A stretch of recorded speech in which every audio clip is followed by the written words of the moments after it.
بے شک اللہ تعالیٰ لمبی امیدیں باندھنے والے بدعمل سے ہر لمحہ ناراض رہتے ہیں۔ بے شک آدمی اپنی امیدوں کی طرف جھانکتا رہتا ہے مگر موت کی آمد اس کی تمام امنگوں کا خاتمہ کر دیتی ہے۔ جو کوئی اپنی موت کا خیال رکھتا ہے اس کی امیدیں چھوٹی ہو جاتی ہیں۔ جو شخص دل میں بہت سی امیدیں اور امنگیں رکھتا ہے وہ اکثر ناخوش رہتا ہے۔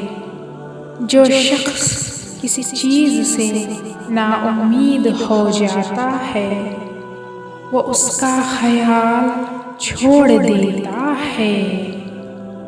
لمبی آس رکھنے والے کی کوئی انتہا نہیں اور بدکار سے کبھی پرہیزگاری نہیں ہو سکتی۔ جو شخص لوگوں کے ساتھ بدی نہیں کرتا اس سے بھلائی کی امید ہو سکتی ہے۔